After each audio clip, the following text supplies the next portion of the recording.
Bismillahirrahmanirrahim. Dear followers, our new topic is conditional probability. आज का हमारा टॉपिक है कंडीशनल प्रोबेबिलिटी। कंडीशनल प्रोबेबिलिटी में ये होता है कि आपको पार्शियल इंफॉर्मेशन प्रोवाइड की जाती है और आपने उस पार्शियल इंफॉर्मेशन की बेस पे प्रोबेबिलिटी को मालूम करना होता है।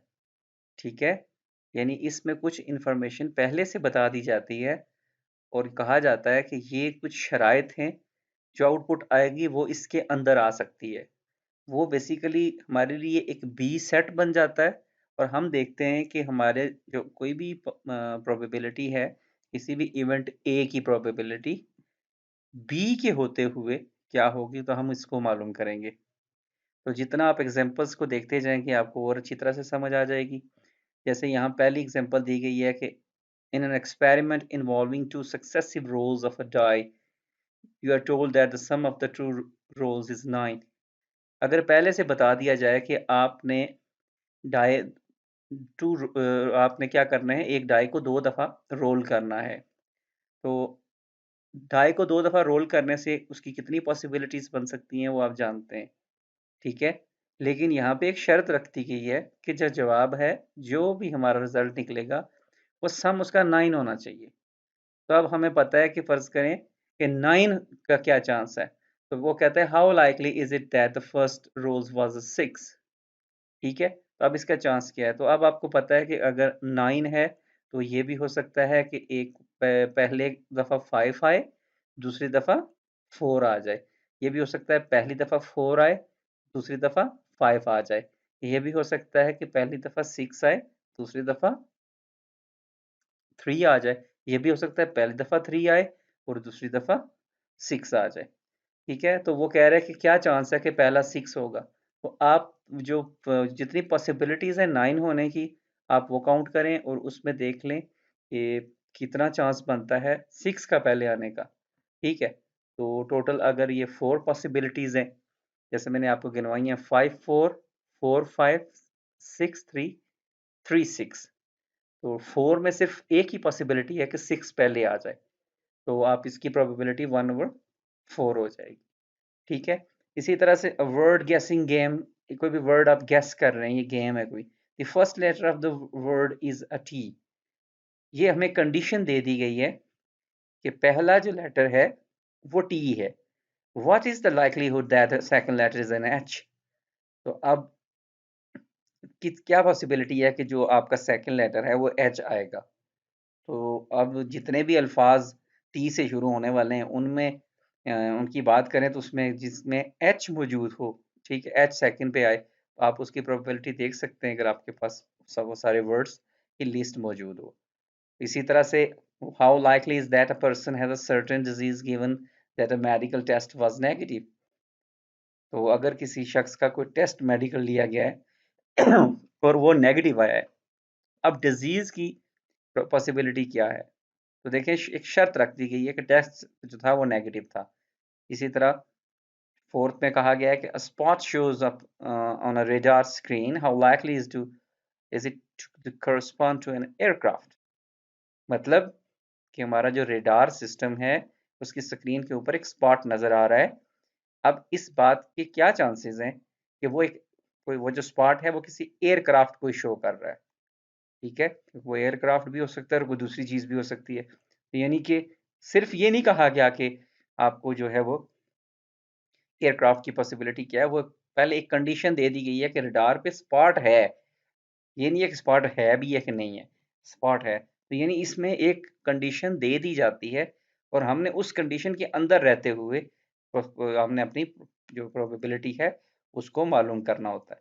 तो लिहाजा कंडीशनल प्रोबेबिलिटी जो है वो उसमें जब हम मालूम करते हैं तो वो कहता है कोई भी इवेंट ए है जिसको हम मालूम कर रहे होते हैं और बी इवेंट वो होता है जो कि गिवन होता है, वो सिचुएशन वो है जो गिवन होती है और ए ने हर सूरत बी के होते हुए ही हैपन होना होता है।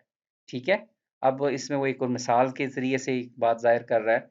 वो कहता है कि अगर आप जो हैं वो एक डाई को एक दफ़ा फेंकते हैं, ठीक है? एक दफ़ा रोल करते हैं एक डाई को।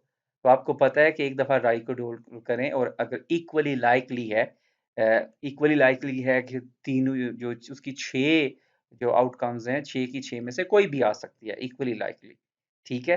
यानी डाई फेंकें 1 2 3 4 5 6 उनमें से कोई भी आ सकता है।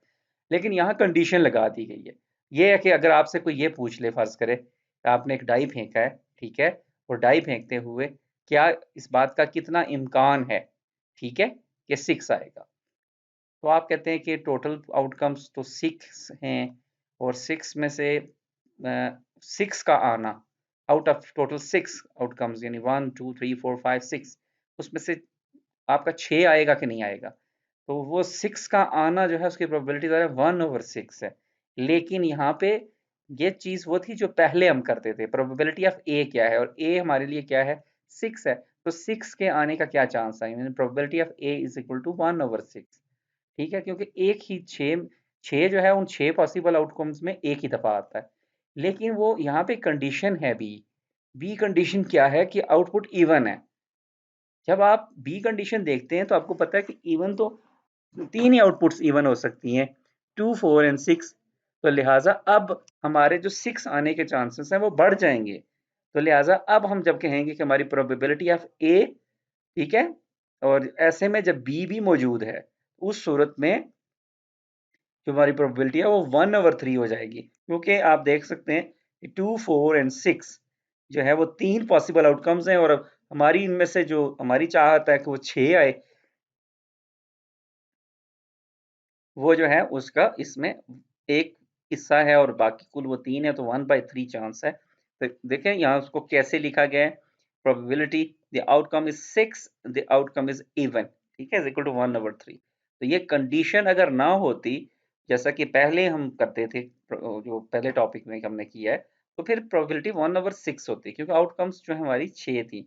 लेकिन जब उन्होंने इवन कह दिया तो हमें पता है 3 इवन होती हैं, 3 ऑड होती हैं, तो अब हमारी प्रोबेबिलिटी 1/3 हो गया है और थोड़ा-सा आप समझें कि प्रिसाइज़ हो गया है हमारा मामला। ठीक है? इसको वो चाहता है कि हम किसी इक्वेशन की सूरत में लिखें, ठीक है? और एक पूरा ताकि लॉ बन जाए हमारे लिए। तो अब ये जो आर्गुमेंट यहाँ पे बयान किया गया है, ये इस कंडीशनल प्रोबेबिलिटी के लिए इसकी बेस पे एक एप्रोप्रिएट जो है वो कंडीशनल प्रोबेबिलिटी की डेफिनिशन जो है वो ये आप इस इक्वेशन में देख सकते हैं। और इसमें बताया गया है कि probability of A when b is also present is equal to number of elements of A intersection B divided by number of elements of B। अब आप जो है वो A आपका अगर ऊपर वाली एग्जांपल के तहत आप इसको करते हैं, ठीक है, तो A आपका ये है कि आपका 6 आ जाए और B आपका ये है कि नंबर आपका इवन होना चाहिए, ठीक है। तो अब जो 6 है वो उस B में मौजूद है। अब A जो है वो सिर्फ 6 है और यानी वो एक एलिमेंट है 6, और B में क्या है 2 4 और 6 3 एलिमेंट्स हैं। तो लिहाजा A और B में क्या कॉमन है, कॉमन सिर्फ 6 है जो इसमें भी मौजूद है और इसमें है 6, इसमें भी है। तो लिहाजा वो कॉमन एलिमेंट कितने हैं, एक ही है, तो नंबर ऑफ एलिमेंट्स कितने हो गए 1, ये ऊपर आप देख सकते हैं वो 1 है। नीचे number of elements of B, तो बी के एलिमेंट्स कितने हैं 3 है, 2 4 6, तो लिहाजा नंबर टोटल नंबर कितना हो गया 3, तो ये नीचे 3 आ गया। तो ये 1/3 जो लिखा है इस एग्जाम्पल के तहत वो बेसिकली रिप्रेजेंट कर रहा है इस इक्वेशन को। और आप इस इक्वेशन को एक मज़ीद अगर आप जनरलाइज करके लिखना चाहें तो आप ऐसे ही लिखेंगे, इसमें आप probability of A intersection B divided by probability of B. तो बी की प्रोबेबिलिटी जो है वो 100% है या इक्वल टू 1 है, क्योंकि बी पहले से ये कह दिया गया है कि बी ने होना ही होना है। जैसे ऊपर के केस में बी ये था कि नंबर इवन है। अब ये शर्त है कि हर सूरत आउटपुट आपकी इवन ही आनी है। उस सूरत में आपकी नीचे जो है वो हर सूरत में आप समझें तो जितने भी बी के एलिमेंट्स होंगे वो सारे आ जाएंगे और ऊपर जो दोनों के इंटरसेक्शन में या दोनों के दरमियान जो कॉमन होंगे वो वाले पॉइंट्स आ जाएंगे। मजीद आप एग्जांपल्स जितनी करते जाएंगे और यहाँ पे भी वही बात आ रही है, ठीक है, कि प्रोबेबिलिटी ऑफ बी जो है वो ग्रेटर देन 0 होगी, या मैंने पहले भी कहा था कि वो कभी लेस देन 0 या 0 नहीं हो सकती, क्योंकि वो पहले से आपने तय किया हुआ है कि बी ने होना ही होना है। क्योंकि अगर अगर प्रोबेबिलिटी ऑफ बी 0 हो जाए, तो फिर तो ये कंडीशनल प्रोबेबिलिटी रहेगी ही नहीं। फिर आप इसे ये नहीं कह सकते ये कंडीशनल प्रोबेबिलिटी है। अब ये जो एक नई इक्वेशन डेवलप की गई है कंडीशनल प्रोबेबिलिटी के लिए, ठीक है? तो कोई भी जब आप कोई नया लॉ बनाते हैं प्रोबेबिलिटी में, या कोई भी नई इक्वेशन बनाते हैं, तो उसको टेस्ट किया जाता है। जो बुनियादी एक्सियम्स हैं प्रोबेबिलिटी के, जो आप इससे पहले लेक्चर में पढ़ चुके हैं, वो फुलफिल होते हैं, वो सेटिस्फाई होते हैं या नहीं। क्योंकि अगर उनमें से कोई एक एक्सियम भी सेटिस्फाई ना हो, तो फिर हम इसको रॉन्ग करार देते हैं। हम कहते हैं कि ये जो है वो ठीक नहीं है। और अगर सारे एक्सियम्स जो हैं वो फुलफिल हो रहे हों, तो उस सूरत में हम इसको क्या समझते हैं कि ये इसकी कंफर्मेशन हो गई है कि ये बिल्कुल ट्रू है। ठीक है? तो आप अगेन अगर आपको याद ना हो, तो आप फिर से वो लेक्चर देख सकते हैं कि वहाँ कौन से एक्सियम्स थे, कौन-कौन से थे। तो उसमें एक था नॉन नेगेटिविटी, कि वो आपकी प्रोबेबिलिटी नेगेटिव नहीं होनी चाहिए। तो आपको यहाँ से लगता है कंडीशनल प्रोबेबिलिटी में कि नेगेटिव होने का कोई चांस नहीं है, और क्योंकि पहले से एक कंडीशन भी लगा दी जाती है, तो लिहाजा नेगेटिव होने का कोई कोई चांस नहीं है। साथ में जो दूसरी चीज़ है, जो नॉर्मलाइजेशन वाला एक्सियम है, ठीक है? नॉर्मलाइजेशन वाला एक्सियम भी देखें इस इक्वेशन के ज़रिए से प्रूफ हो रहा है, और वो ये कहता है कि अगर आपकी जो टोटल सैंपल स्पेस है, जिसको हम ओमेगा से ज़ाहिर कर रहे हैं, तो अगर आपकी टोटल सैंपल स्पेस की प्रोबेबिलिटी 1 के इक्वल होती है, ठीक है? अब अगेन से उसको देख सकते हैं कि प्रोबेबिलिटी जो है वो टोटल सैंपल स्पेस की 1 के इक्वल होती है।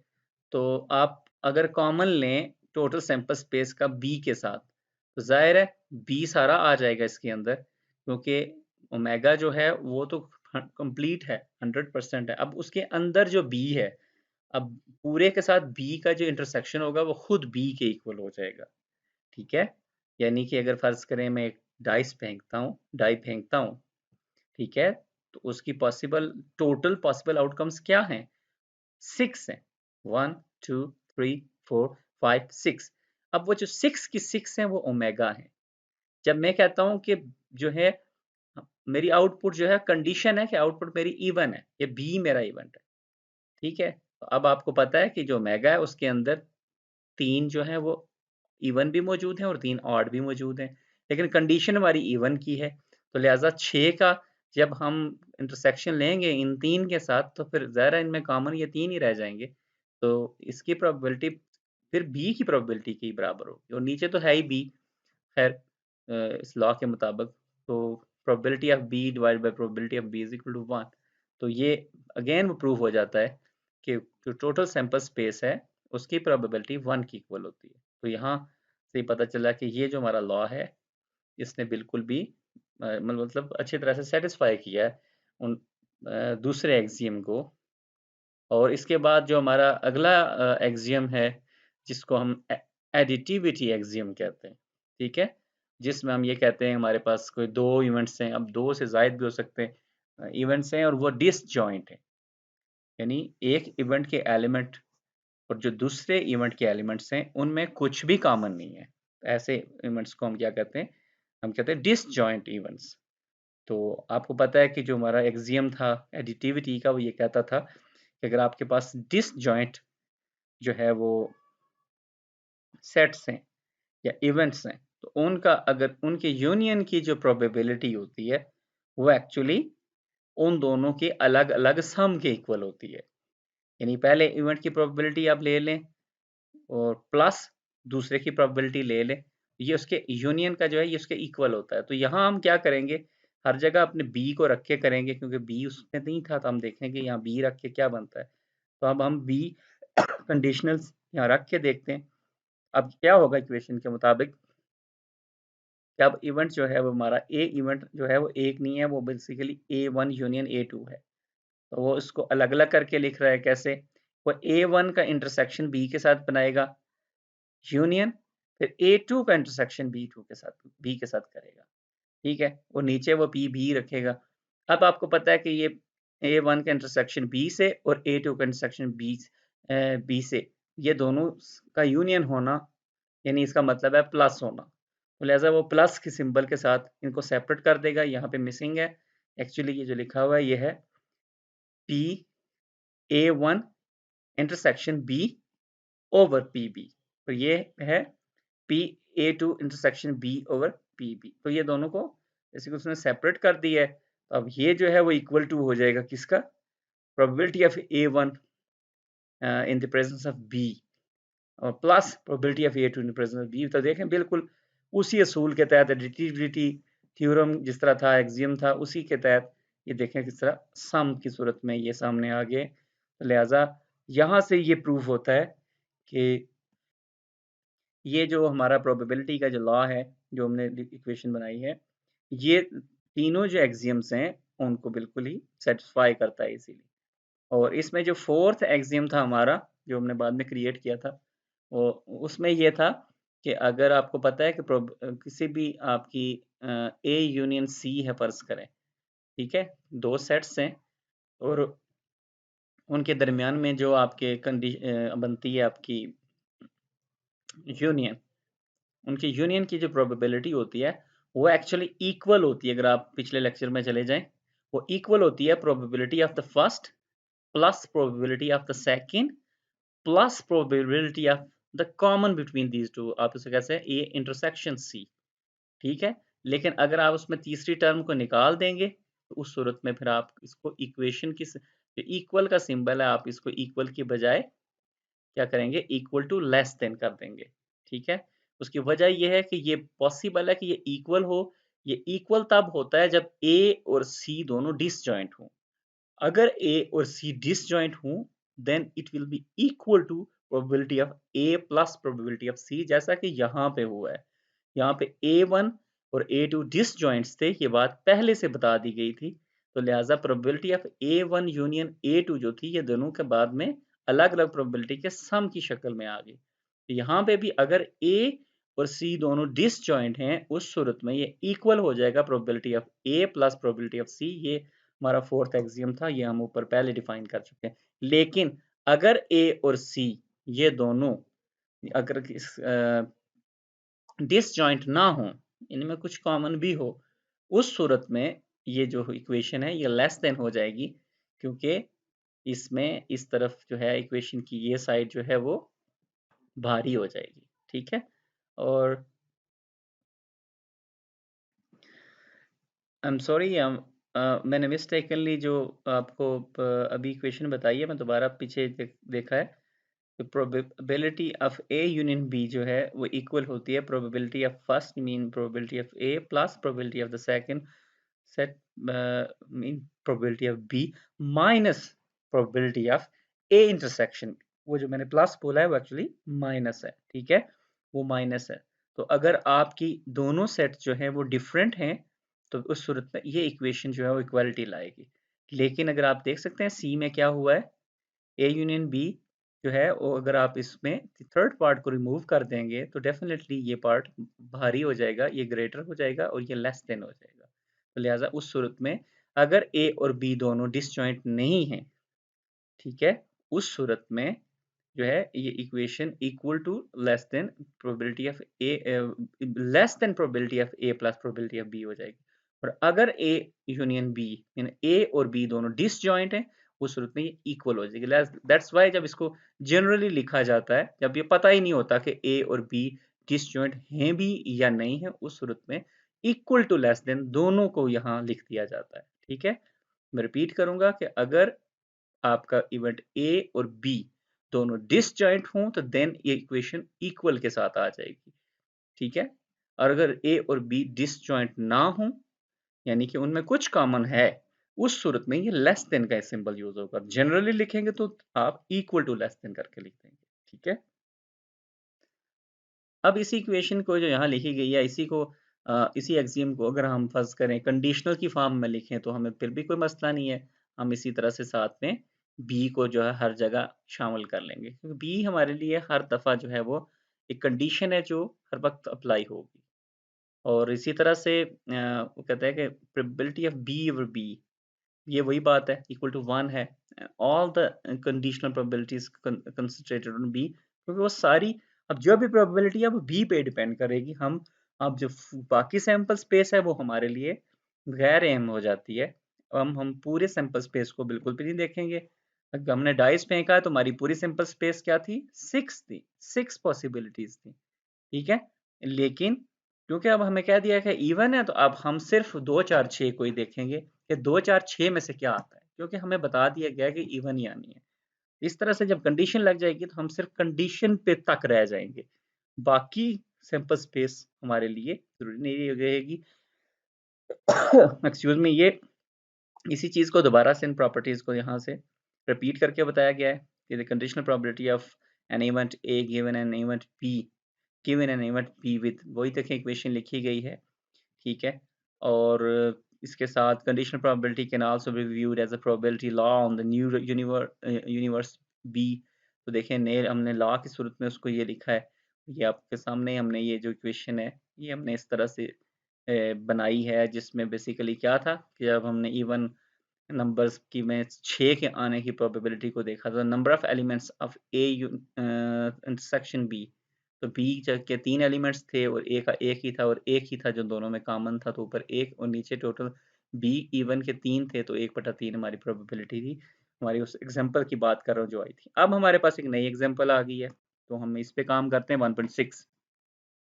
तो जितनी ज़्यादा एग्जांपल्स आप करते जाएंगे आपकी समझ और उतनी ही बेहतर होती जाएगी, ठीक है। अब हमें ये कहा गया है कि हमारे पास एक कॉइन है जिसको लगातार 3 दफा आप टॉस कर रहे हैं, ठीक है, लगातार 3 दफा टॉस कर रहे हैं। तो अब हम देखते हैं, सबसे पहले मैं आपसे ये कहूंगा कि आप इस चीज की टोटल सैंपल स्पेस देखें। ये देखें total sample space, the sample space consist of the 8 concept, 8 नताइज मुमकिन नताइज हैं जो आ सकते हैं, ठीक है। 8 मुमकिन नताइज आ सकते हैं और वो 8 पूरी सैंपल स्पेस ओमेगा के साथ यहाँ बयान कर दी गई है, सारी पॉसिबिलिटीज यहाँ आ गई हैं। अब हम देखेंगे हमारी कंडीशन क्या है और ए हमारे लिए क्या सवाल क्या है असल में, ठीक है। अब हमारे लिए जो सवाल है उससे पहले मैं कंडीशन की बात करूंगा। बी बी कहता है first toss is a head. जब ये कह दिया गया कि first toss is a head, इसका मतलब ये है कि अब हम ओमेगा में देखेंगे कि कितनी पॉसिबिलिटीज है जिसमें पहले हेड आता है। इसमें भी हेड है, यस ट्रू। इसमें भी हेड है, ट्रू। 2 हो गई हैं, इसमें भी हेड है, ट्रू। 3 हो गई हैं, 4 हो गई हैं, और इसमें नहीं है, इसमें भी नहीं है, इसमें भी नहीं है, इसमें भी नहीं। इसका मतलब है कि आउट ऑफ टोटल 8 जो पॉसिबिलिटीज थी उनमें से 4 तो रिमूव हो गई हैं और सिर्फ 4 रह गई हैं। अब हमने 4 तक ही रहना है क्योंकि हमें ये कह दिया गया है कि फर्स्ट जो है वो हेड है, तो लिहाजा अब हमारे लिए टोटल जो पॉसिबिलिटीज हैं वो अब 8 से कम होकर सिर्फ जो है वो 4 रह गई हैं। अब इन 4 में अब देखते हैं कि हमारे लिए ए क्या रखा गया है, क्वेश्चन क्या रखा गया है। ए हमारे लिए गिवन क्वेश्चन है, देखते हैं। More heads then tails come up. सवाल ये है, इस बात की क्या चांसेस हैं कि हेड्स टेल्स से ज्यादा हों। तो अब आपको पता है कि 3 दफा फेंकेंगे तो जरा 2 हेड हों और 1 टेल हो तो तभी ये बात पूरी होगी। हम देख लेते हैं, ये गिना जा सकता है। अब देखिए पहली जो हमारे पास ये 4 हैं, इन 4 में पहले में हेड 3 दफा है तो ये तो ट्रू है, इसमें हेड ज्यादा ही है। दूसरे में 2 दफा हेड 1 दफा टेल है, ये भी ट्रू है, हेड ज्यादा है। दूसरे में 2 दफा हेड है और 1 दफा टेल है, इसमें भी ट्रू है, ज्यादा है। और तीसरे में 1 दफा हेड है और 2 दफा टेल है, इसका मतलब इसमें हेड टेल से थोड़े ये नहीं।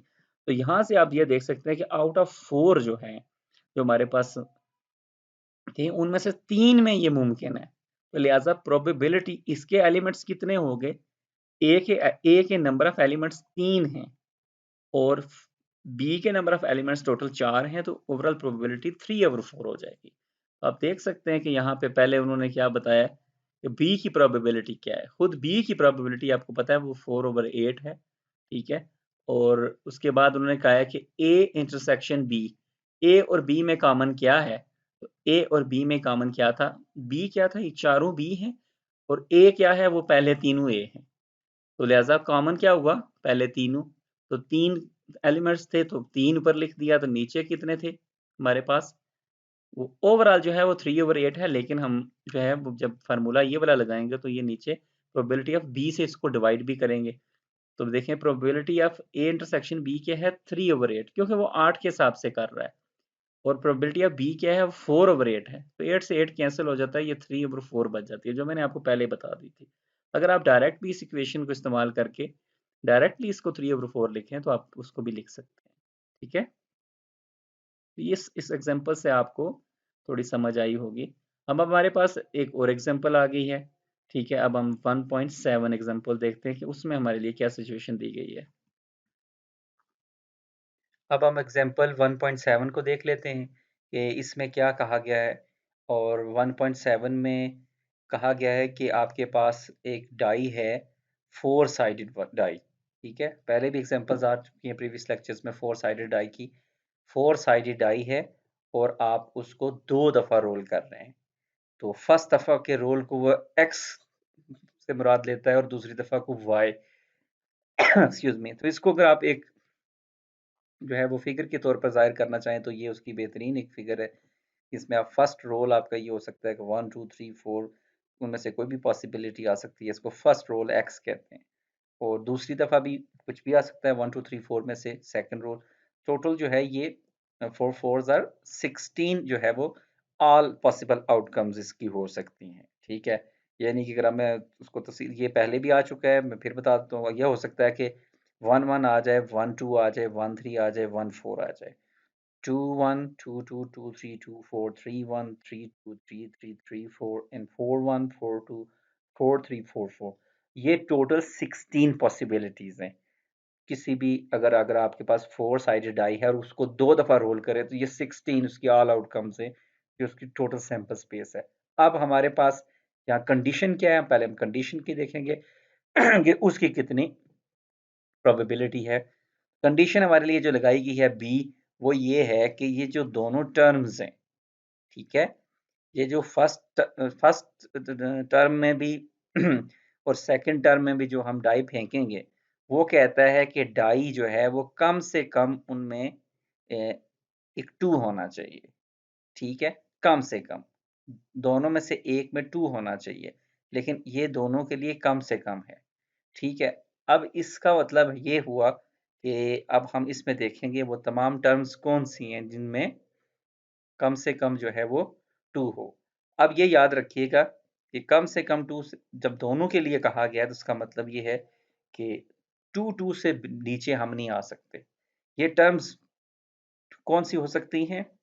2 2 2 3 2 4 देन अगेन 3 2 एंड 4 2।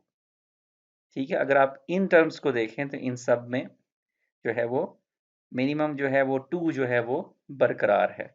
ठीक है, और अब हम इसमें जो है वो 2 1 को और इसी तरह से 1 2 को नहीं ले रहे, क्योंकि उनमें दोनों में 2 नहीं आ रहा, इसलिए वो भी इसमें शामिल नहीं होंगे। तो टोटल बेसिकली आउट ऑफ 16 जो है सिर्फ 5 टर्म्स ऐसी हैं जो यहाँ पे शेडेड कर दी गई हैं, बॉक्स में बंद कर दी गई हैं, कि जो हमारी आ रही हैं कंडीशन में। तो लिहाजा आउट ऑफ दीज 5 हम प्रोबेबिलिटी मालूम करेंगे। अब हमारे लिए ए सेट क्या कह रहा है, अब हम ये देखेंगे, और वो ये कहता है कि एक्स और वाई की जो दोनों आपकी टर्म्स आ रही हैं, एक्स और वाई की, वो मैक्सिमम इक्वल टू एम होनी चाहिए, यानी कि एम से ग्रेटर उसमें कुछ नहीं होना चाहिए।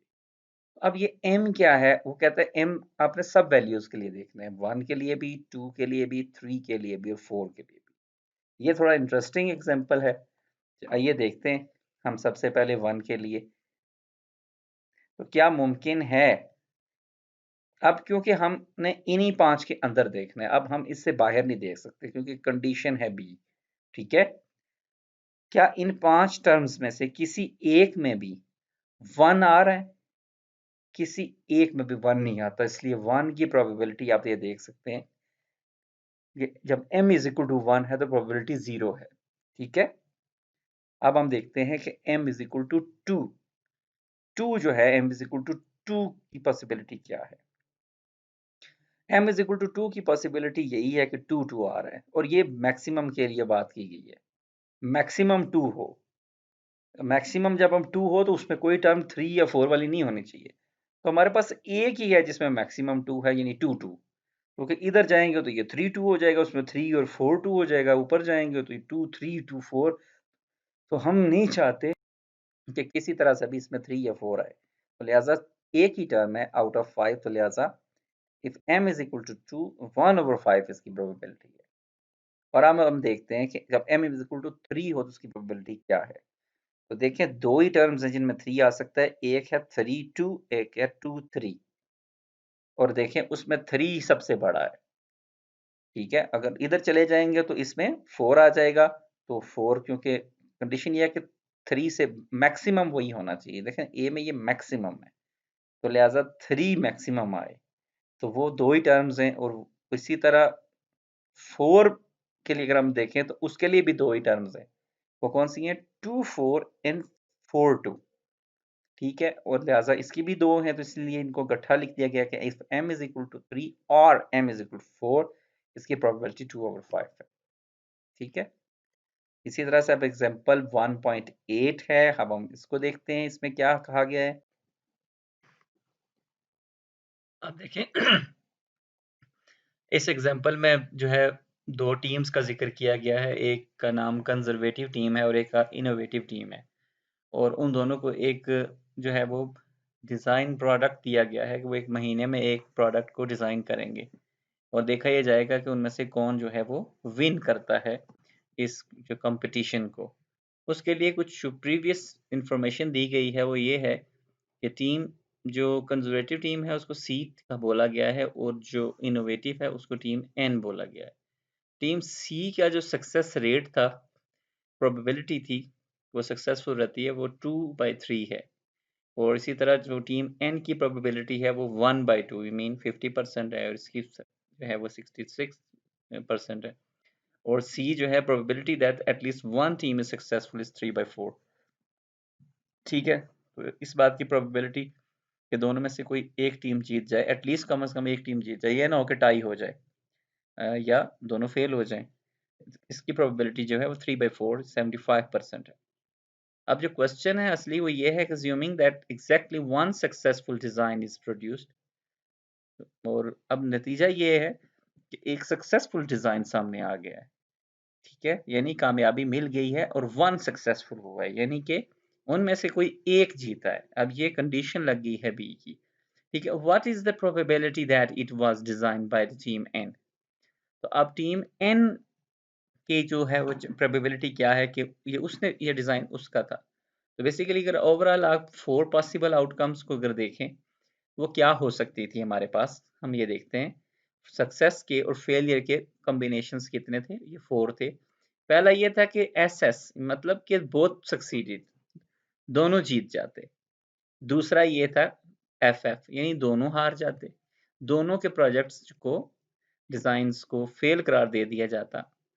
तीसरा ये था एसएफ मतलब सी सक्सीड कर जाती और एन फेल हो जाती। और दूसरा था चौथा था एफएस मतलब सी फेल हो जाती और एन जो है वो सक्सीड कर जाती। तो ये बेसिकली 4 हमारे पास जो है क्या थी, ये पॉसिबिलिटीज थी। और जो बी हमें दिया गया है, ठीक है, बी जो दिया गया है वो क्या है, वो कहता है कि exactly one successful design is produced. अब क्योंकि सक्सेसफुल है इसलिए बोथ फेल का चांस खत्म हो गया है। अब क्योंकि वन सक्सेसफुल है इसलिए बोथ सक्सीडेड वाला भी चांस खत्म हो गया है। अब जो है वो एस एफ बाकी है और एफ एस बाकी है। तो अब इसमें इसका प्रोबेबिलिटी क्या है कि यहाँ पे एन टीम जो है वो विन कर जाए।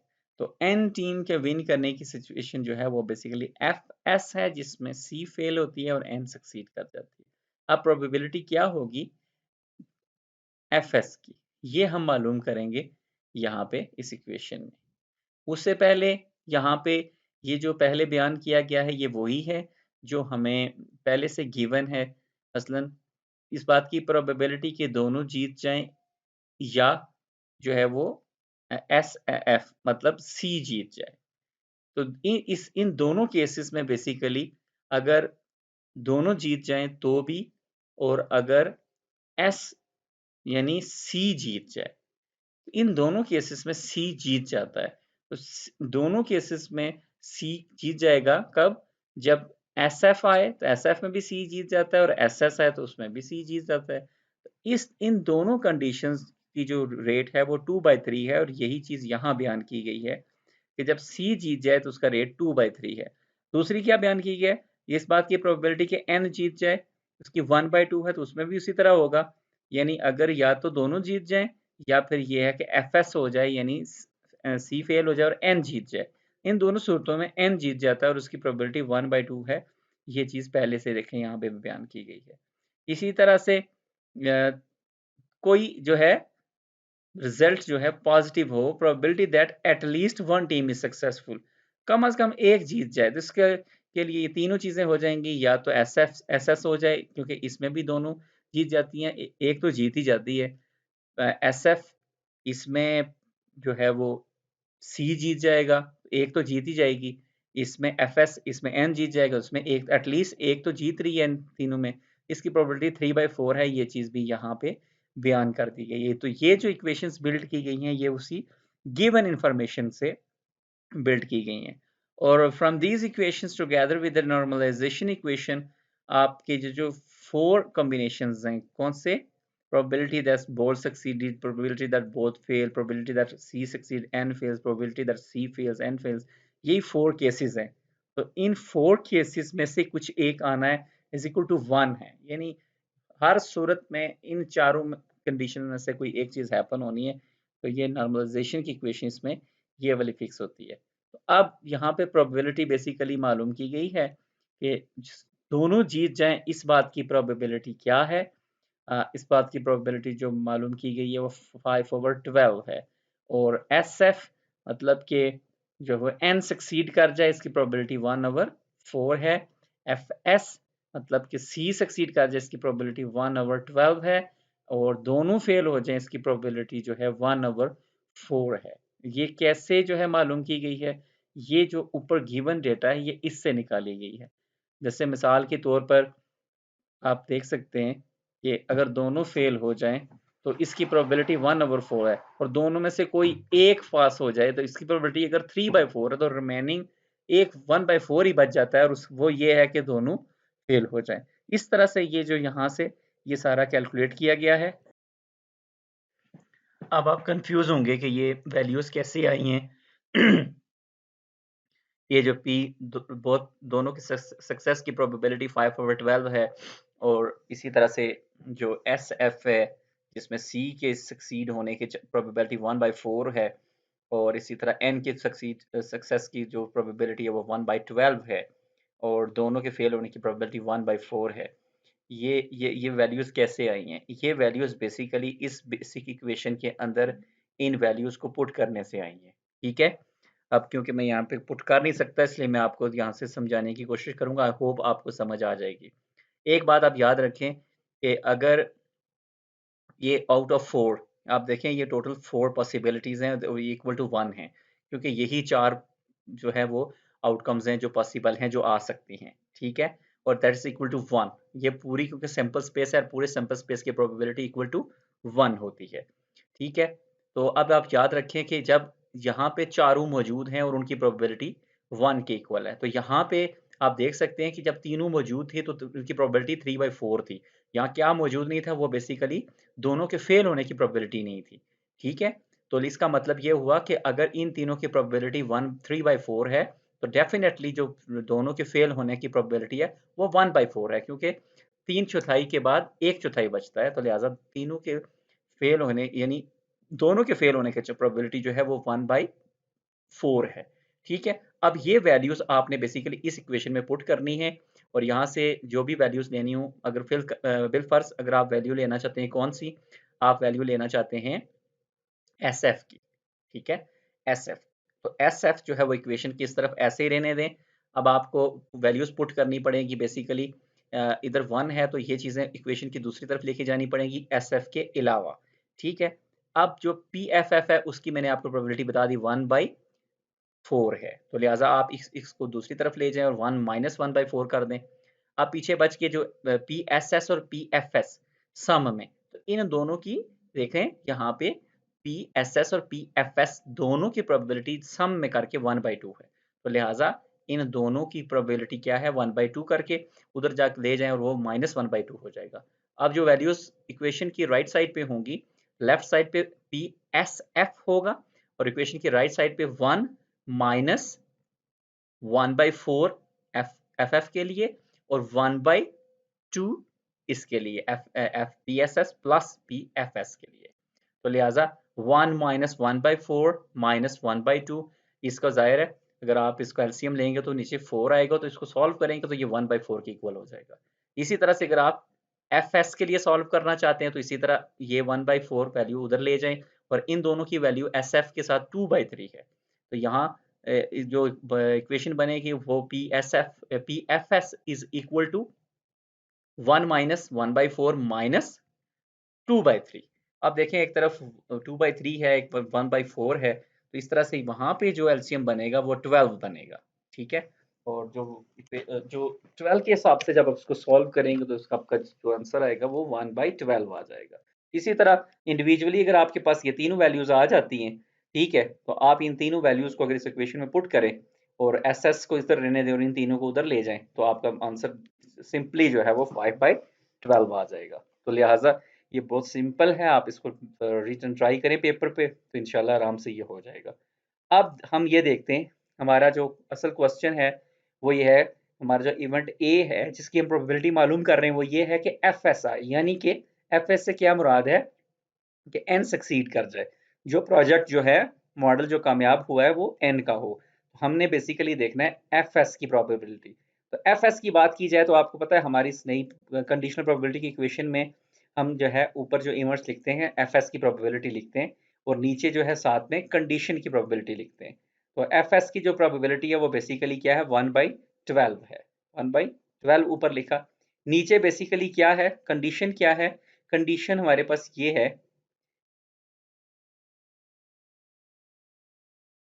Exactly one successful design is produced. ठीक है, यानी एक सक्सेसफुल डिजाइन है, ये हमारे लिए कंडीशन थी। अब हमें पता था कि दोनों में से कोई एक जीत गया है, ये कौन है ये हमें नहीं पता, तो लिहाजा अगर इन सबको देखा जाए तो इनमें दोनों में से कोई एक एक इसमें जीता है PSF में, जहां पे जो है वो C जीत गया है और N हार गया है, और दूसरा FS था जहां पे N जीत गया है और C हार गया है। तो ये दोनों कंडीशंस ऐसी थी जिनमें से कोई एक जीतता है, क्योंकि इसमें दोनों हार जाते हैं उसमें दोनों कामयाब होते हैं। तो लिहाजा इन दोनों की प्रोबेबिलिटी को यहाँ सम किया गया है बी में, क्योंकि बी में ये दोनों आ रहे थे 1/4 भी प्लस 1/12 भी। इसको सॉल्व किया तो आपकी प्रोबेबिलिटी 1/4 की इक्वल आ गई।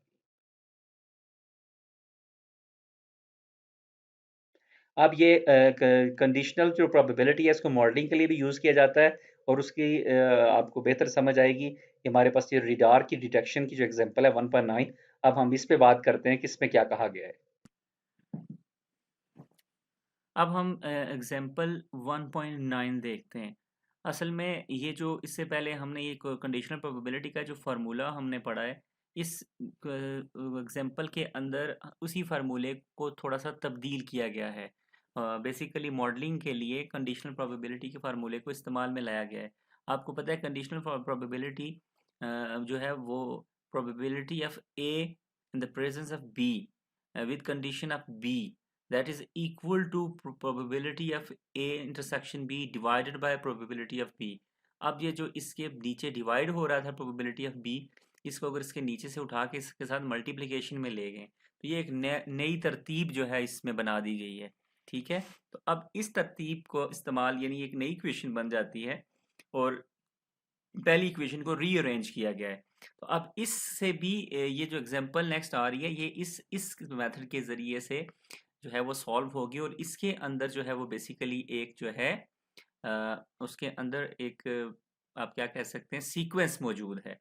अब उसके लिए सबसे पहले हम इस एग्जांपल को सिचुएशन को समझने की कोशिश करेंगे और आपने हर एक चीज़ को अलग अलग से पेपर पे लिखना है। देखें जी यहाँ पे हो ये रहा है कि एक रेडार सिस्टम है, रेडार डिटेक्शन सिस्टम है और यूजुअली होता है कि अगर कोई एयरक्राफ्ट जो है वो आपकी उस रेंज में दाखिल हो तो रेडार जो है वो उसको डिटेक्ट करता है और डिटेक्शन की उसकी जो एक अलामत है वो एक अलार्म जनरेट करता है। तो अब देखना ये है कि एयरक्राफ्ट मौजूद है, एक सिचुएशन ये है कि एयरक्राफ्ट मौजूद है, ठीक है, तो अब उसके आगे दूसरी सिचुएशन ये है कि अलार्म बजता है या नहीं बजता, ठीक है। और दूसरी केस क्या है कि एयरक्राफ्ट मौजूद नहीं है। तो अगर एयरक्राफ्ट मौजूद नहीं है तो फिर अलार्म नहीं बजता या कई दफ़ा बज जाता है। अगर एयरक्राफ्ट मौजूद हो और अलार्म ना बजे, हम इसको कहते हैं कि ये मिस्ड अलार्म हो गया है, अलार्म मिस हो गया है, क्योंकि एयरक्राफ्ट था तो अलार्म को बजना चाहिए था। दूसरा ये होता है कि कभी कभार एयरक्राफ्ट ही ना हो और अलार्म बज जाए, तो फिर इसका मतलब है कि ये तो गलत हो गया, झूठ हो गया, तो ज़्यादा उसको फॉल्स अलार्म कहते हैं, ठीक है। ये कुल मिला के 4 सिचुएशंस बनती हैं, ठीक है। इन चारों को आप पेपर पे लिखें। एयरक्राफ्ट मौजूद है, अलार्म बजा है। एयरक्राफ्ट मौजूद है, अलार्म नहीं बजा। एयरक्राफ्ट नहीं मौजूद, अलार्म बजा है। एयरक्राफ्ट नहीं मौजूद, अलार्म नहीं बजा। तो ये 4 सिचुएशंस हैं ओवरऑल। तो इनमें से अब देखें, हमें पहले किसकी प्रोबेबिलिटी गिवन है और फिर हमसे किसकी पूछी जा रही है, हम इस एग्जांपल में ये देखेंगे। तो वो कहता है कि if an aircraft is present and in a certain area a radar detects it and generates an alarm signal with probability 0.99। मतलब कि एयर, आप वो जो 4 हैं वो आपने लिख के रखी हुई हैं, तो ये उन 4 में से कौन सी है? ये पहली है, एयरक्राफ्ट मौजूद भी है और अलार्म भी जनरेट हो रहा है, तो इसकी प्रोबेबिलिटी पहले से गिवन है और वो क्या है? वो आपकी 0.99 है, या सादा लफ्जों में कहूँ तो ये 99% है, ठीक है। अब दूसरी साथ में क्या बताएगी है situation, if an aircraft is not present the radar generates an false alarm with a probability of 0.10 या 10%। अगर एयरक्राफ्ट मौजूद नहीं है और अलार्म जनरेट हो रहा है, ये सिचुएशन कौन सी है? ये सिचुएशन 4 आ जाती है। इसकी प्रोबेबिलिटी भी पहले से बता दी गई है, ये 0.1 इसकी प्रोबेबिलिटी है, 10% इसकी प्रोबेबिलिटी है। ये वो है जो कि पुरानी हिस्ट्री दी गई है, इसको हमने ज़रूर ज़रूर इस्तेमाल करना है। अब हमारे लिए जो उन्होंने कहा है कि अब एज्यूम करें, क्या वो कहते हैं? एज्यूम करें that N aircraft is present with a probability 0.05, 5% chance है जी कि आपके पास एयरक्राफ्ट मौजूद है। अब ये हमारे लिए सवाल यहाँ से शुरू होता है, ठीक है, कि हमने पहले एज्यूम किया है कि हमारे पास एयरक्राफ्ट मौजूद है, ठीक है।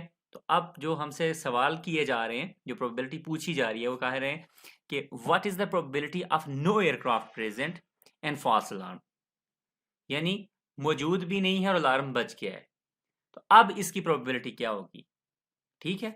दूसरा ये है कि what is the probability of aircraft present and no detection, कि मौजूद है और डिटेक्ट नहीं हुआ, मिस्ड अलार्म। तो ये बेसिकली दूसरी कंडीशन है, यानी कि सवाल में जो मैंने 4 सिचुएशन शुरू में बताई हैं, सवाल में पहली कंडीशन यह है कि no aircraft present and false alarm, ये कौन सी है?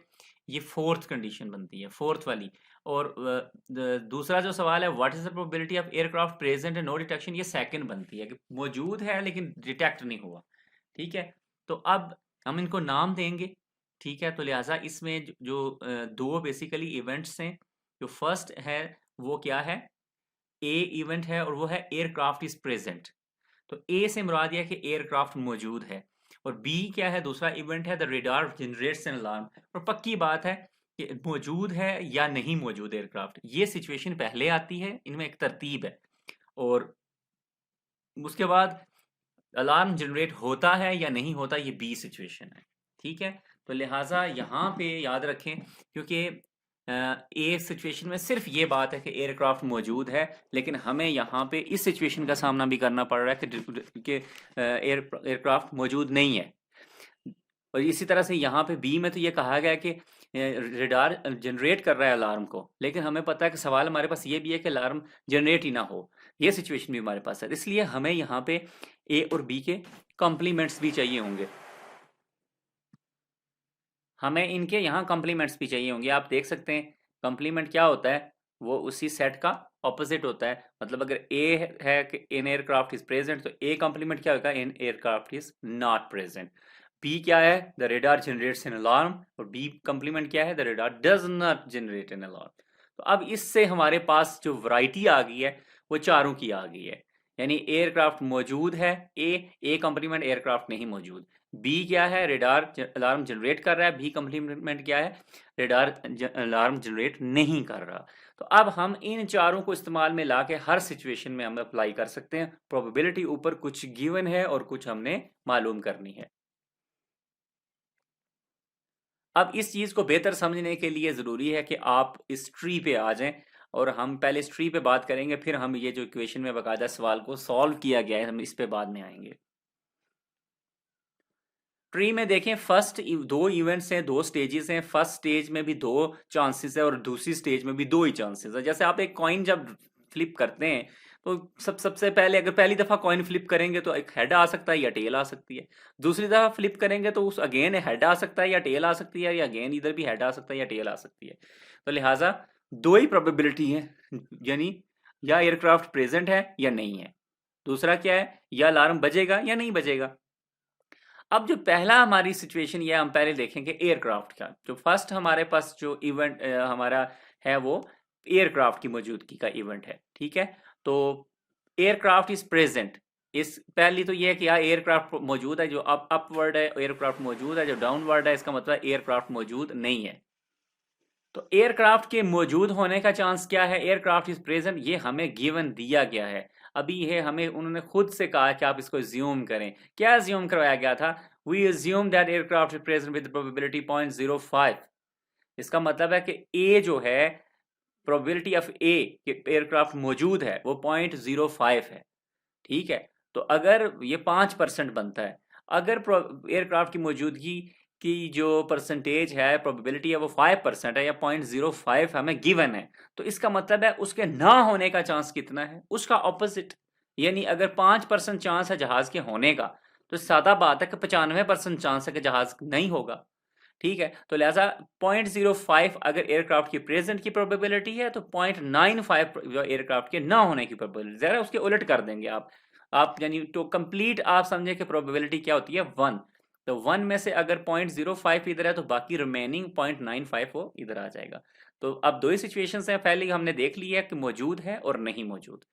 अब देखते हैं दोनों केसेस में फिर अगेन अलार्म बजता है या नहीं बजता। तो अपवर्ड शो कर रहा है अलार्म बज रहा है, डाउनवर्ड शो कर रहा है नहीं बज रहा, और सेम इस केस में भी ऐसे ही है। तो अब ये जो है अलार्म बज रहा है, ये खाली ये बात नहीं है कि अलार्म बज रहा है, इसके साथ एक कंडीशन जुड़ी है, जो कंडीशन हमें ऊपर बताई गई है कि अलार्म बज रहा है। If an aircraft is present, यानी अगर उसका ए इवेंट यस है, रेडार डिटेक्ट्स और बी भी यस है, देन प्रोबेबिलिटी 99% है। तो आप देख सकते हैं कि ये जो ऊपर वाला है इसमें दोनों यस है, क्योंकि इसके पीछे एयरक्राफ्ट भी मौजूद है और अलार्म भी बज रहा है। तो इसकी प्रोबेबिलिटी क्या है 0.99। ये थोड़ी मिसिंग है, ये 0.99 है, और ये हमें उसने खुद दी थी यहाँ पे 0.99। तो जाहिर है कि अगर एयरक्राफ्ट मौजूद है और अलार्म बज रहा है, तो इसकी प्रोबेबिलिटी अगर 0.99 यानी 99% है, तो मौजूद है और नहीं बज रहा तो इसकी उल्ट हो जाएगी, 1 में से माइनस कर लें 99.99, तो पीछे क्या बचेगा 0.01 यानी 1%। 99% है अलार्म बच जाएगा अगर एयरक्राफ्ट मौजूद है, ये चीज़ हमें गिवन है। फिर इसका मतलब 1% चांस है कि अलार्म नहीं बचेगा। हम इसको मिस्ड डिटेक्शन कहते हैं कि डिटेक्ट करना चाहिए था उसने मिस कर दी। तो ये देखें, ये हमें अब गिवन था, तो इसका रिमेनिंग क्या बचा 99%। अगर इधर है तो उधर 1% आ जाएगा। अब दूसरे केस में आ जाते हैं, एयरक्राफ्ट मौजूद नहीं है और अलार्म बज जाए, ये तो फॉल्स अलार्म कहलाता है। तो अब देखते हैं कि हमारे लिए इस सिचुएशन दी गई है, बिल्कुल यहां दी गई है। ये देखें, if an aircraft is not present, radar generates an alarm with an probability of 0.10 यानी 10%। तो ये देखें जी, अगर मौजूद नहीं है और वो अलार्म बज रहा है, तो इसकी कितनी है 0.10। अब दी याद रखें एक ही दी जाती है, दूसरी हमें खुद ही उसके ऑपोजिट निकालनी होती है, या आप 1 से माइनस कर लें। अगर ये 10% ये मैं गिवन है तो इसका मतलब नीचे 90% आ जाएगा, यानी 0.1 इधर है तो यहाँ 0.9 आएगा। ये टोटल मिला के हमेशा याद रखें 1 बनती है। तो लिहाजा एक जो गिवन होती है आप 1 में से वो माइनस करेंगे तो आपको दूसरी खुद बहुत मिल जाएगी।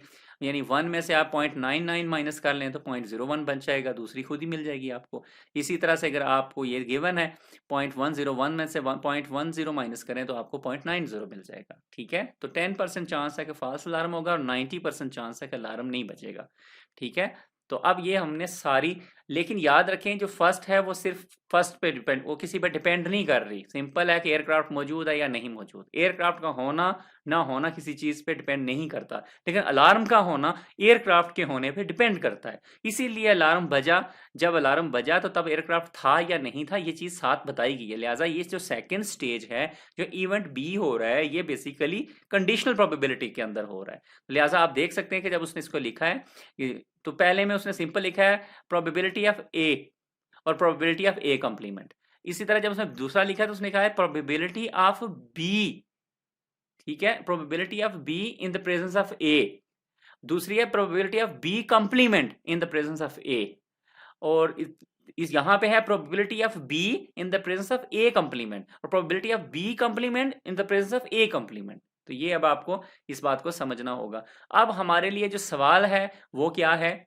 सवाल हमारे लिए ये है कि what is the probability no aircraft and false alarm and yes aircraft and no detection. तो ये देख सकते हैं आप, प्रोबेबिलिटी ऑफ नो प्रेजेंस, नहीं मौजूद, और अलार्म फॉल्स है। ये चीज इस इक्वेशन को जाहिर कर रही है। यानी प्रोबेबिलिटी ऑफ ए कंप्लीमेंट का क्या मतलब है? ए क्या है? जहाज का होना, और ए कंप्लीमेंट जहाज का ना होना। देखें नो प्रेजेंस को आप कैसे शो करेंगे? ए कंप्लीमेंट के साथ, और इंटरसेक्शन किसके साथ है? फॉल्स अलार्म क्या है? बी। यानी अलार्म बजा है, अलार्म बजा है तो वो बी है, ठीक है। अगर नो डिटेक्शन आता तो वो बी कंप्लीमेंट होता। तो लिहाजा ये इक्वल है किसके? आप ऊपर वाली इक्वेशन देख लें कंडीशनल प्रोबेबिलिटी की, ये उसी को रीअरेंज किया गया है। तो ये इक्वल है probability of A complement probability of B in the presence of A complement. तो प्रोबेबिलिटी ऑफ ए कंप्लीमेंट क्या है कि किस बात की क्या प्रोबेबिलिटी है? ए कंप्लीमेंट डिफाइन कर लें आप, ए क्या है, ए क्या, ये सारी चीजें हम पहले डिफाइन कर चुके हैं। ए कंप्लीमेंट है जहाज का ना होने की प्रोबेबिलिटी। तो जहाज के ना होने की प्रोबेबिलिटी जो है, प्रोबेबिलिटी वो 0.95 है, क्योंकि जहाज के होने की प्रोबेबिलिटी 0.05 है। तो ये हम पहले ही बयान कर चुके हैं कि जहाज के होने की प्रोबेबिलिटी अगर 0.05 है, उसके ना होने की देखें यहाँ पे भी, यह होने की 0.05 है, ना होने की कंप्लीमेंट की कितनी है? 0.9। ये सारी चीजें, ये जो इक्वेशन की सारी चीजें यहाँ नीचे लिखी जा चुकी हैं, आप मल्टीप्लाई करेंगे तो प्रोबेबिलिटी 0.095 आ जाएगी। इसी तरह प्रेजेंट जहाज मौजूद है लेकिन डिटेक्शन नहीं हो रही, मीन ए है और बी का कंप्लीमेंट है। तो इस सूरत में ये जो है इक्वेशन है वो P A P B complement in the presence of A हो जाएगी। और आपको प्रोबेबिलिटी ऑफ ए यानी प्लेन मौजूद है, इसकी प्रोबेबिलिटी 0.05 है, गिवन है। और दूसरी जो है कि मौजूद है और अलार्म जो है नहीं बज रहा, तो इस जो नो डिटेक्शन है ये 0.01 है। और ये आपको probability of B complement in the presence of A, ये है probability of B complement in the presence of A 0.01 से मल्टीप्लाई कर दिया तो ये 0.0005 इसकी प्रोबेबिलिटी आ गई। तो लिहाजा ये जो आपका एग्जांपल थी, इसमें एक सीक्वेंस मैटर करता है। और यहाँ पे हमने देखा है कि हमने कंडीशनल प्रोबेबिलिटी को इस्तेमाल किया है, लेकिन उसकी इक्वेशन को थोड़ा सा रीअरेंज करके न्यू मॉडल बना के हमने इस एग्जाम्पल को सॉल्व किया है। अब हमें यहाँ पे एक नई सूरत हाल का सामना है, और हम यहाँ पे एक नया रूल जो है वो डिफाइन करने जा रहे हैं, जिसको मल्टीप्लिकेशन रूल कहा जा रहा है। और इसकी ज़रूरत कहाँ पेश आती है, उसके लिए एक यहाँ ख़ास सिचुएशन बताई गई है जो यहाँ शो हो रही है। और उसमें ये कहा गया है कि अगर आपके पास कोई सेट ऑफ इवेंट्स हैं, यानी फ़र्ज़ करें यहाँ इवेंट्स आपके पास A1 एक इवेंट है, A2 भी एक इवेंट है, A3, A4, A5 and so on, AN तक आपके कोई इवेंट्स हैं, ठीक है। और आपका जो पूरा A जो इवेंट है, जिसको आप कंप्लीटली अगर उन सबको जमा करें, इकट्ठा करें, तो अगर उसको एक नाम दें A, तो वो कहता है कि A की जो अकरेंस है वो डिपेंड कर रही है उन, जब तक वो सारे इवेंट्स ना पूरे हों, हम ये नहीं कहते कि ए जो है वो अकर हुआ है। वो कहता है दी अकरेंस ऑफ ए, यानी ए हैपन हुआ है जब तक वो, फर्ज करें ये 10 है, A1, A2, A3, A4, A5, A6, A7, A8, A9 and A10, 10 है। जब तक 10 के 10 इवेंट्स अकर नहीं होते, आप नहीं कह सकते कि ए अकर हुआ है, ठीक है। जैसे जब तक एक ओवर की 6 बॉल्स ना डिलीवर हों, आप ये नहीं कह सकते कि ओवर कंप्लीट हुआ है। तो अगर कोई कहे कि एक ओवर हो गया, इसका मतलब 6 बॉल्स कंप्लीट हो गई हैं। अगर एक बॉल भी रहती है तो आप नहीं कहेंगे कि ओवर हो गया। इसी तरह ये जो ए है, ये अब वहां पे बॉल्स तो 6 फिक्स है, लेकिन ए के लिए जो उसके अंदर इवेंट्स हैं फर्दर, वो उसके उनका कोई डिफाइन नहीं है कि वो कितने हैं, लेकिन वो कह रहा है कि फर्ज करें n इवेंट्स हैं। तो जब तक वो सारे इवेंट्स अकर ना हो जाएं, ए जो है उस वो ये हम नहीं कहेंगे कि ए जो है वो अकर हुआ है। तो लिहाजा अगर इसकी प्रोबेबिलिटी मालूम करनी हो, यहाँ पे ए की प्रोबेबिलिटी मालूम करनी हो, तो आपको बेसिकली उन सारे इवेंट्स की प्रोबेबिलिटी मालूम करनी पड़ेगी। तो इस सूरत हाल में एक मल्टीप्लिकेशन रूल जो है उसकी जरूरत पेश आती है, और उस रूल का यहाँ पे जिक्र किया गया है। आपको पता है कि जब भी जो किसी भी क्या कहते हैं इवेंट की जब प्रोबेबिलिटी मालूम की जाती है, तो वो अगर जिस इवेंट के साथ लिंक्ड होता है उसके साथ उसका इंटरसेक्शन लिया जाता है। तो यहाँ पे वो कहता है कि अगर आप ए की जो है वो प्रोबेबिलिटी मालूम करना चाहते हैं, जबकि ए अकेला नहीं है, उसके अंदर क्या है, यो ए आई है, और आई क्या है, 1 से लेकर n तक।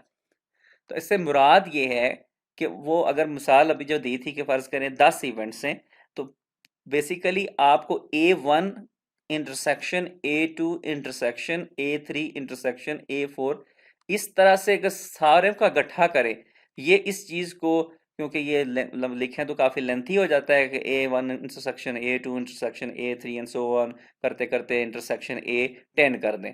तो उसने इसको यहाँ शॉर्ट में लिखने का ये तरीका है कि इंटरसेक्शन का सिंबल डालें और i is equal to 1 to n है और साथ में a i है। इससे मुराद यह है कि ये इवेंट्स जो हैं इनकी तादाद टोटल n है, पहला इवेंट 1 है और लास्ट वाला n है, और इन सबको हम इंटरसेक्ट करेंगे तो उसकी प्रोबेबिलिटी क्या है। तो इसकी प्रोबेबिलिटी निकालने का तरीका ये मल्टीप्लिकेशन रूल है, और ये बड़ा दिलचस्प है। और इस रूल का ये है कि ये सबसे पहले प्रोबेबिलिटी ऑफ A1, आप पहले की प्रोबेबिलिटी निकालते हैं। तो पहले की प्रोबेबिलिटी, अब यार हर एक की प्रोबेबिलिटी वो क्या कर रही है, वो पिछले के लिए कंडीशनल है, ठीक है। लेकिन क्योंकि पहले से पहले कुछ नहीं हुआ, लिहाजा पहला किसी पर डिपेंड नहीं करता, उसकी प्रोबेबिलिटी अकेले निकाली गई है। लेकिन जब आप साथ में मल्टीप्लिकेशन में दूसरे की प्रोबेबिलिटी निकालेंगे, तो उसकी प्रोबेबिलिटी उससे पहले क्या मौजूद है, उसके पहले सिर्फ A1 मौजूद है, लिहाजा वो उसकी वो कंडीशनल है A1 के साथ। अब देखें यहाँ कंडीशन आ गई है, तो यानी पहले के लिए कंडीशन नहीं थी क्योंकि उसके पीछे कुछ नहीं था, लेकिन दूसरे के लिए A2 के लिए कंडीशन क्या बन गई, A1। अब इसी तरह उसके बाद A3 के लिए क्या कंडीशन बनेगी, A3 से पहले तो A1 और A2 दोनों हो चुके हैं, लिहाजा उसकी कंडीशन A1 इंटरसेक्शन A2 हो जाएगी। अगर फर्ज करें इसी तरह प्रोबेबिलिटी ऑफ A4 हो, तो उसकी क्या प्रोबेबिलिटी होगी, उसकी प्रोबेबिलिटी हो जाएगी प्रोबेबिलिटी ऑफ A4, और कंडीशन क्या होगी साथ में, A1 intersection A2 intersection A3, और इसको डॉट डॉट करके आखिरी जब लिखी गई है, तो आखिरी की जो प्रोबेबिलिटी होगी जाहिर है वो AN की होगी, ठीक है। और मिसाल के तौर पर वो 10, अगर हम कहते हैं 10 इवेंट्स हैं, तो वो प्रोबेबिलिटी ऑफ A10, और वो डिपेंड करे कि अपने पीछे वाले 9 सारे, तो 9 कितने हैं, 1 से n-1, n अगर 10 है तो 10-1 9, 1 to 9 जितने भी पीछे गुजरेंगे उन सब की इंटरसेक्शन, ठीक है। तो लिहाजा ये जो रूल है, इस रूल के अंदर ये मल्टीप्लिकेशन रूल कहलाता है, और इसमें जो इवेंट्स हैं वो सारे इवेंट्स जो हैं, हर जो इवेंट हैपन होता है वो अपने से पहले वाले पे डिपेंड कर रहा होता है, उसकी वैल्यू पहले वाले पे डिपेंड कर रही होती है। तो पहला जो है वो तो किसी पे डिपेंड नहीं करता, दूसरा पहले पे कर रहा होता है, तीसरा पहले दोनों पे कर रहा होता है, चौथा पहले तीनों पे, इसी तरह जो 8वां वो पहले 7 पे डिपेंड करता है, और 10वां पहले 9 पे डिपेंड करता है। और इस तरह से हर एक की प्रोबेबिलिटी हर इवेंट की इस तरह से निकालेंगे, पहले की सिंपल प्रोबेबिलिटी होगी, बाकी 9 की या जितने भी होंगे उन सब की कंडीशनल प्रोबेबिलिटी होगी, और फिर इन सब की प्रोबेबिलिटी को जब आप मल्टीप्लाई करेंगे, तब जाके आप उस बेसिकली ओवरऑल उस इवेंट ए की प्रोबेबिलिटी निकालने में कामयाब होंगे। अब इस चीज़ को मज़ीद समझने के लिए आगे जो है वो इस इक्वेशन को यहाँ ओपन करके यहाँ लिखा गया है, एक ही बात है, ठीक है। और इसको यहाँ ब्रांचेस के ज़रिए भी सेम बात को समझाने की कोशिश की गई है। वो बेसिकली यही समझा रहे हैं कि हर एक जो ब्रांच है वो बेसिकली पहले वाले पे डिपेंड कर रही है। अगर ये पहले मौके पे पहला किसी पे डिपेंड नहीं करता, लेकिन दूसरा देखें A2 जो है वो A1 पे डिपेंड कर रहा है, इसी तरह A3 थर्ड स्टेज जो है वो पहले दोनों पे डिपेंड कर रही है। सो ऑन जितना आगे आप बढ़ते जाते हैं आप पिछले सारों पे डिपेंड करते हैं, ठीक है।